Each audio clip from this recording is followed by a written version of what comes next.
नमस्कार। आप देख रहे हैं मिलेनियम न्यूज और मैं हूं विकास भारद्वाज। हम करते हैं खबरों का तथ्यात्मक विश्लेषण। आज की खबर है कि यादव कथाकारों की पिटाई कर दी गई है और उनकी चुटिया काट ली गई है। आज हम इसी खबर का तथ्यात्मक विश्लेषण करेंगे। यह जो घटना हुई है यह सही है, गलत है और इसकी प्रतिक्रिया स्वरूप समाज के लोगों के द्वारा जो भी कृत्य किया गया है वह सही है, निंदनीय है या फिर स्वीकार्य नहीं है। इसी विषय पर हम बात करेंगे। दोस्तों, जैसा कि आप सबको पता है, ये मामला गहन हिंदू धर्म की आस्था से जुड़ा हुआ है, सत्य सनातन वैदिक धर्म की आस्था से जुड़ा हुआ है, जहां पर कथाकारों के द्वारा पुण्य प्राप्ति हेतु या फिर किसी वांछित मनोकामना के पूर्ण होने हेतु या पूर्ण होने पर कथा का आयोजन किया जाता है। यहाँ पे बड़ा ही स्पष्ट है कि यह जो मामला है यह एक धर्म विशेष का मामला है। धर्म विशेष भी सत्य सनातन वैदिक धर्म का मामला है, जहां पर हम लोग इस पूरी घटना का आज विवेचन करेंगे कि सही हुआ है या गलत हुआ है।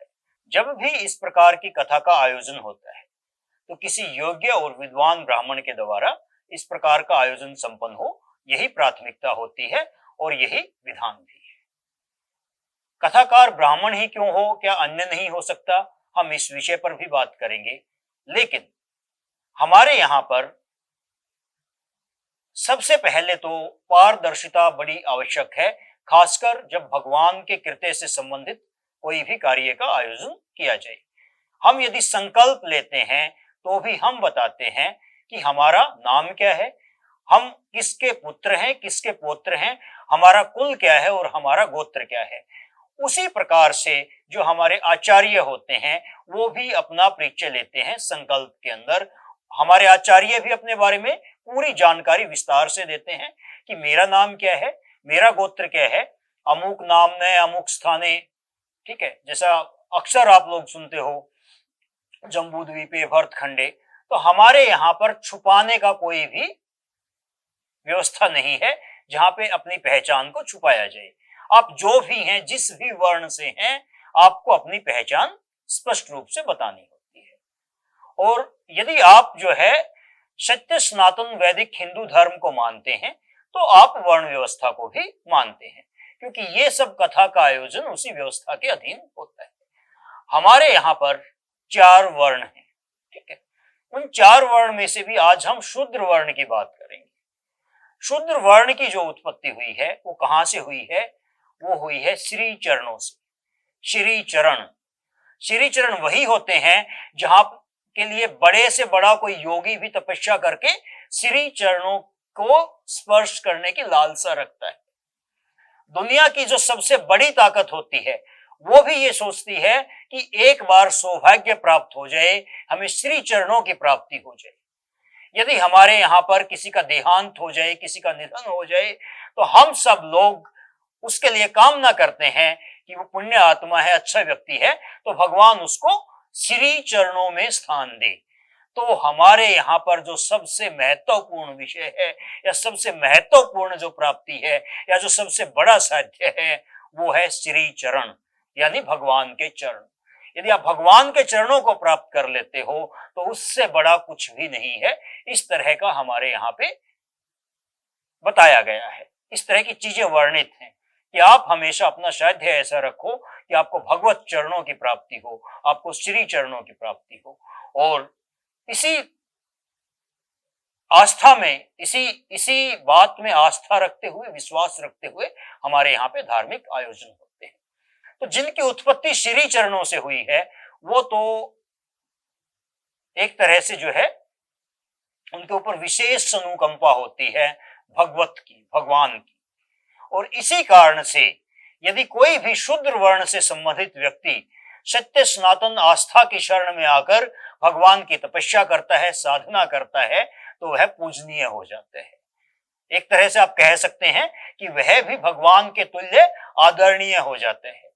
यदि हम बात करें हमारे ही यहाँ पे आज के ब्राह्मणों की, तो आज का जो ब्राह्मण है वो जो है दो ग्रंथों का बहुत मान सम्मान करता है, उनको शिरोधार्य रखता है। पहला ग्रंथ है गीता, भगवत गीता। ठीक है, गीता इसलिए कि वह सभी वेदों का सार है। कहा भी गया है, गीता सुगीता कृत्वा किम अन्य शास्त्र संग्रहे या सोम पदम नावश्य मुख द्विनी ही श्रीता, कि आप गीता का अध्ययन कर लीजिए, आपको अन्य शास्त्रों का अध्ययन करने की जरूरत नहीं है, क्योंकि ये वो नदी है जो भगवान के श्रीमुख से निकली हुई है। तो पहला जो सबसे मुख्य ग्रंथ है वो है गीता, और दूसरा है रामायण।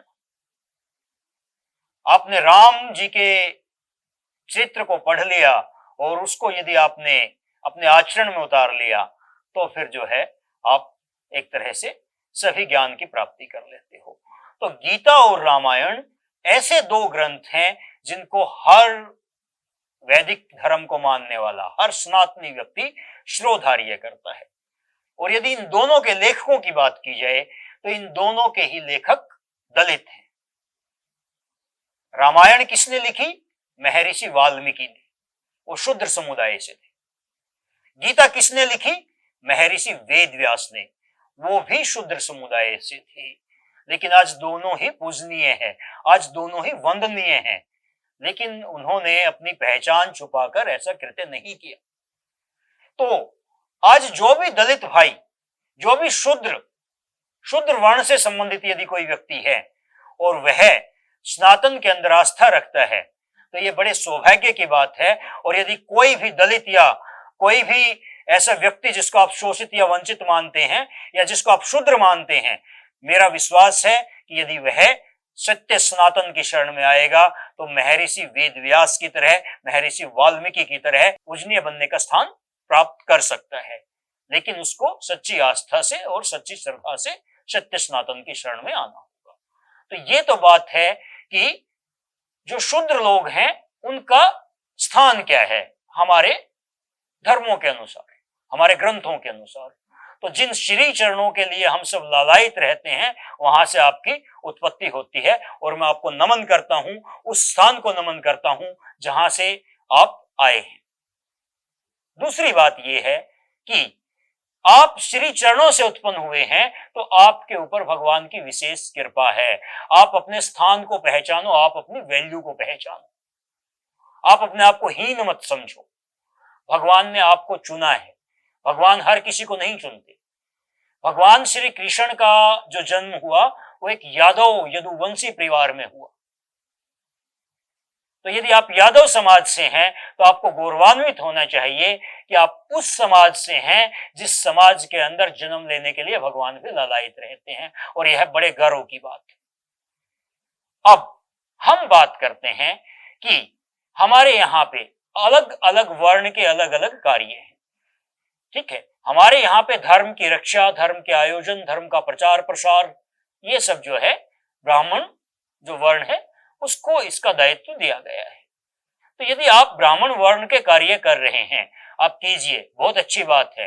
एक ब्राह्मण को मान लीजिए 5 साल तपस्या करनी पड़ती है, तो मेरा ऐसा विश्वास है कि आपको उससे जल्दी परिणाम मिलेंगे उस सिद्धि को प्राप्त करने में, जिसको कोई ब्राह्मण 5 साल में प्राप्त करता है, हो सकता है आप 2 साल में या 3 साल में ही प्राप्त कर लें। क्यों? क्योंकि आपके ऊपर विशेष कृपा है।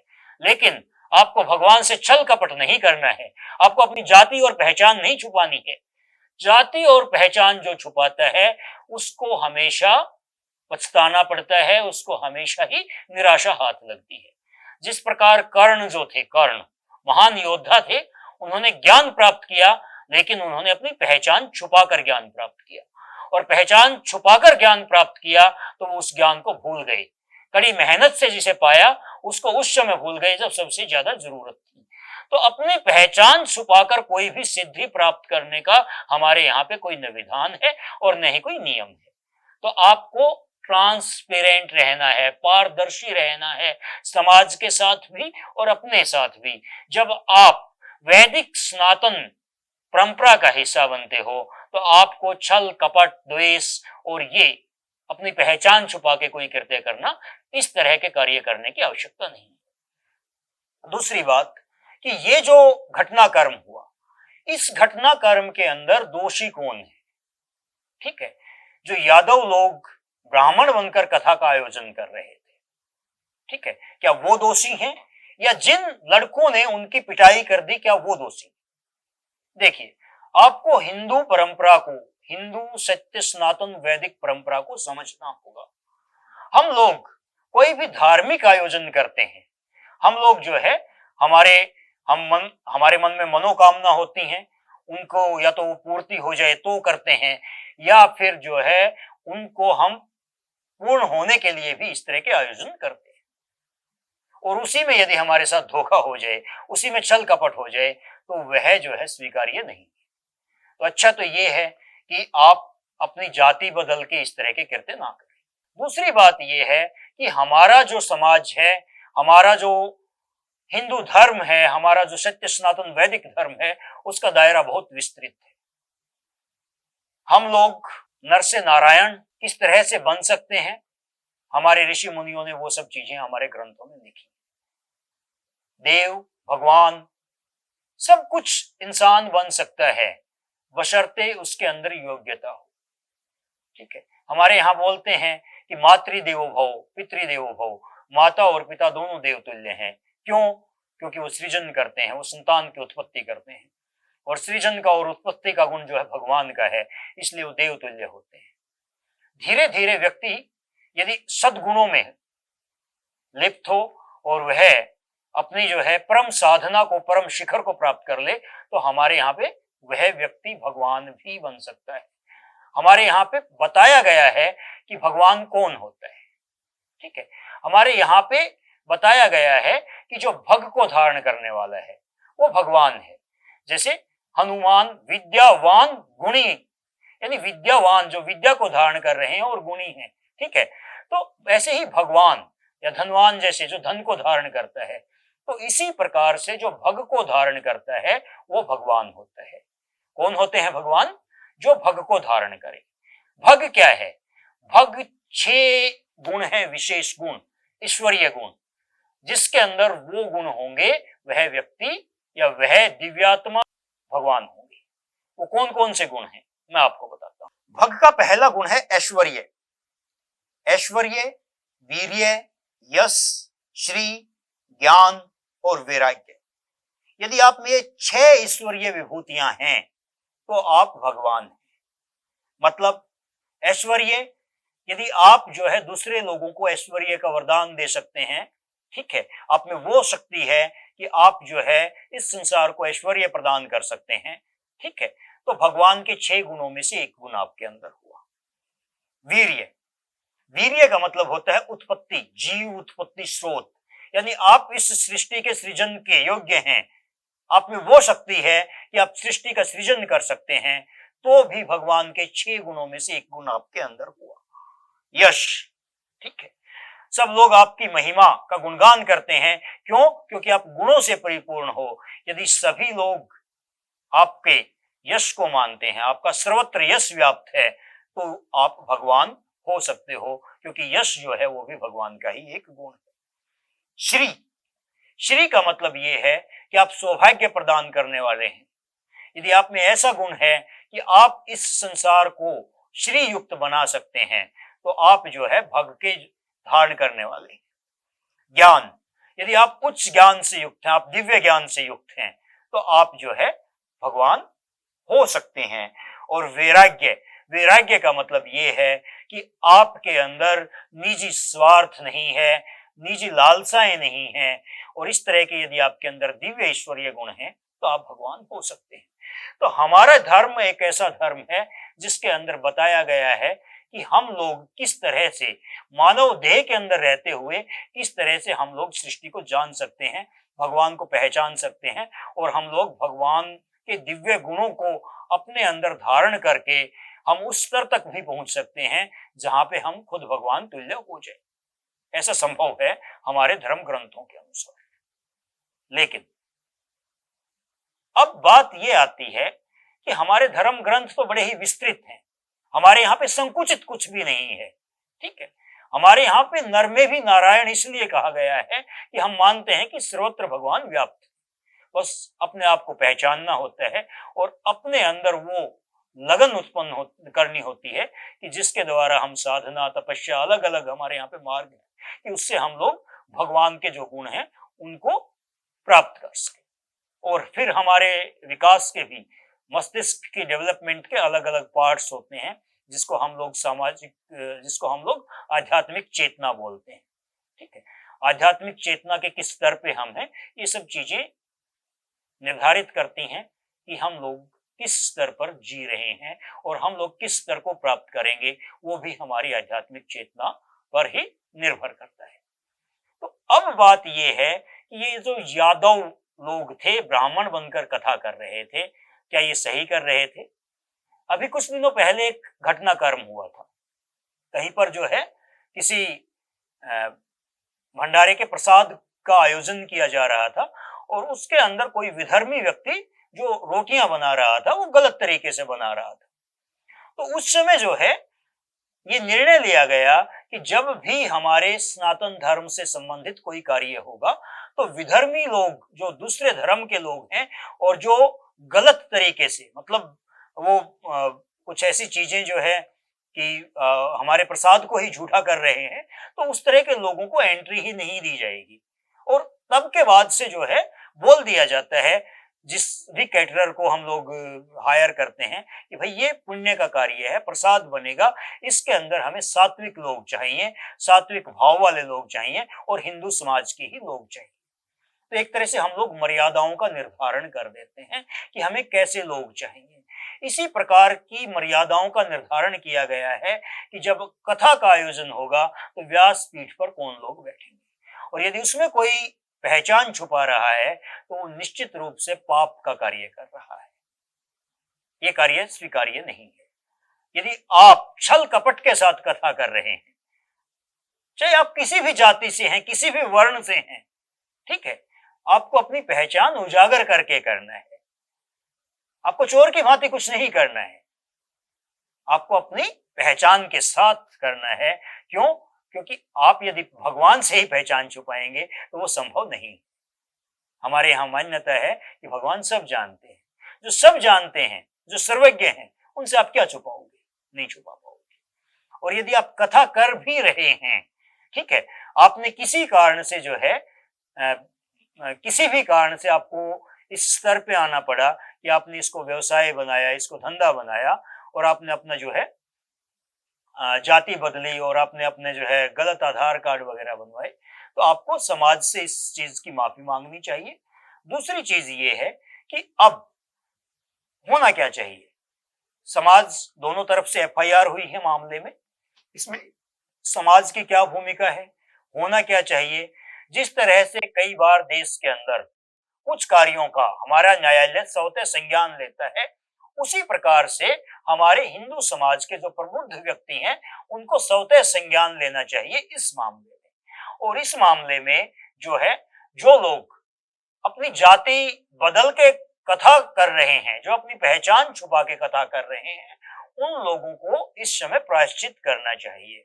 ठीक है, समाज इस तरह की जिम्मेवारी ले, मेरे अनुसार कि उनके परिवार का जो भी खर्च है, जो भी निर्वाह का खर्च है, वो दायित्व समाज उठाए और उनको कुछ समय के लिए भगवान की साधना करनी चाहिए और प्रायश्चित करना चाहिए। और अगली बार जब भी वो इस प्रकार के पुण्य का कार्य करें तो उनको अपनी पहचान छुपा कर नहीं, पहचान बताकर कार्य करना चाहिए।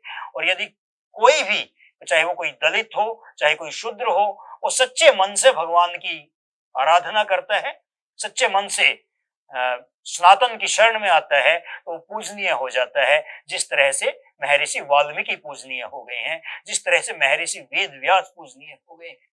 ठीक है, अब दूसरी बात यह है कि इन लड़कों का क्या किया जाए जिन्होंने उनकी चोटी काटी है। चोटी मतलब शिखा। ठीक है, शिखा, शिखा आई है शिखर से। मानवता के जो चर्म है, उसका जो शिखर है, उन गुणों को धारण करने वाला व्यक्ति शिखा को धारण करता है। शिखा ये प्रतीक स्वरूप है कि हमें उस स्तर पे जाना है जहां हम उच्च मानवता के स्तर को प्राप्त कर सके। तो शिखा जो है एक तरह से हमें प्रेरणा देती है कि हमारा जो मकसद है जीवन का, वो जो है विशेष है। हम साधारण नहीं हैं।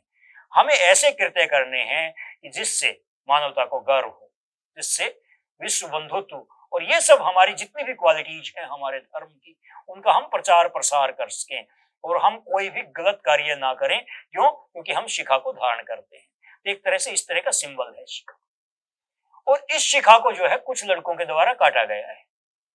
ये निंदनीय है, ये स्वीकार्य नहीं है। यदि हम लोग औरंगजेब को भला बुरा बोलते हैं, हम औरंगजेब का कड़ा प्रतिरोध करते हैं कि उसने जो है इस तरह के कार्य किए कि उसने जो है ब्राह्मणों की शिखाएं कटवा दी, उसने जो है सनातनी हिंदुओं की शिखाएं कटवा दी, जनेऊ उतरवा दिए। तो यदि औरंगजेब का कृत्य निंदनीय है, उतना ही आपका भी कृत्य निंदनीय है। आपको अधिकार नहीं है कि आप किसी की शिखा काटें। हाँ, आपको यदि लगा है कि ये गलत हुआ है तो आपको शिखा नहीं काटनी चाहिए थी। शिखा काट के आपने हिंदू धर्म का, सत्य सनातन संस्कृति का अपमान किया। ऐसा नहीं होना चाहिए था। यदि आप शिखा धारण करने वाले नहीं बन सकते तो कोशिश आपकी ये होनी चाहिए कि आप शिखा काटने वाले भी ना बनो। हाँ, मैं फिर से कहूंगा, यदि आपके अंदर इतना साहस नहीं है कि आप शिखा धारण कर सकें, तो यदि किसी ने शिखा धारण की है तो आप उसकी शिखा काटो भी मत। अब यदि वो गलत कर रहा है तो उसके लिए जो है आपको अपने आवेश को नियंत्रण में रखना है, और जो समाज के बड़े लोग हैं उनके सामने उस मामले को लेके जाना है। और जैसा कि बताया कि बहुत सारे रास्ते निकलते हैं। यदि हमसे कोई गलती हो जाए तो प्रायश्चित उसका सबसे बड़ा रास्ता होता है। तो समाज के जो बड़े लोग हैं, ठीक है, हमारे हिंदू समाज के या सनातन धर्म के जो भी बड़े लोग, ठीक है, आप उनके सामने मामला लेके जाओ। भविष्य में भी आप कभी इस प्रकार की शिखा नहीं काटोगे। और यहाँ पे मैं उन कथावाचक यादव जी जो हैं उनसे भी कहना चाहूंगा कि आपको भगवान का शुक्रगुजार होना चाहिए कि उस उन्मादी भीड़ के प्रहार के बावजूद भी आप जीवित बच गए। जिस प्रकार से आप पाल घर की घटना को याद कीजिए, वहां पे उन्मादी भीड़ ने हिंदू संतों को पीट पीट कर मार दिया था, पीट पीट कर मार दिया था। तो सबसे पहले मैं यादव बंधुओं से कहना चाहूंगा कि आप सबसे पहले हमारे जो भगवान हैं श्री गोविंद जी, उनको शुक्रिया आप उनको बोलिए कि हे भगवान, आपने हमें जो है कम से कम जिंदा रखा है, ये आपकी कृपा है। क्यों? क्योंकि उन्मादी भीड़ किस स्तर पे चली जाए उसका कोई भरोसा नहीं होता। दूसरी चीज, आप कथावाचक हैं, आपके अंदर तो सहनशीलता होनी चाहिए। एक कथावाचक आशीर्वाद देता है, वो बद्दुआएं नहीं देता, वो एफआईआर नहीं करवाता। उनसे गलती हुई है तो आपका धर्म ये है कि आप भगवान से कामना करें कि भगवान उनको सद्बुद्धि दे और आप उनको माफ कर दें, क्योंकि एक कथावाचक का गुण ही ये है। यदि आप एफआईआर में उलझते हैं, ठीक है, आप कानूनी प्रक्रिया में उलझते हैं, तो उसका मतलब ये है कि फिर आप सच्चे कथावाचक नहीं हैं, आप पाखंडी कथावाचक हैं। दूसरी बात, उन लड़कों ने जिन्होंने शिखा काटी है उनका क्या दंड होना चाहिए? आप भी बताइए, आप क्या सोचते हैं? एक दर्शक हैं, लेकिन मेरे अनुसार मुझे जो है इस स्थिति में, यदि जो है मुझे जो है मुलायम सिंह जी की एक बात याद आ रही है। उन्होंने एक बार कहा था कि लड़कों से गलती हो जाती है। कोई गहन विषय था, उसके बारे में प्रतिक्रिया देते हुए उन्होंने कहा था कि लड़कों से गलती हो जाती है, और ये बात उन्होंने अपने सामाजिक अनुभव के आधार पर बोली थी। तो मुझे ऐसा भी लग रहा है कि यहाँ पे जिन लड़कों ने पिटाई की है उन लड़कों से शायद गलती हुई है, उनको समझाना चाहिए और उनको भी प्रायश्चित के लिए भेजना चाहिए। समाज के लोगों को आगे आना चाहिए, दोनों ही पक्षों में समझौता करवाना चाहिए और इसको विवाद नहीं बनाना चाहिए, क्योंकि ये विवाद का विषय नहीं है। ठीक है, इसको यदि हम विवाद बनाएंगे तो अनावश्यक रूप से हम गैर जरूरी मामले को तूल देंगे। तो यहाँ पे बड़ा ही स्पष्ट मामला है। जिन लड़कों ने यह अपराध किया है उनको भी अपनी गलती माननी चाहिए।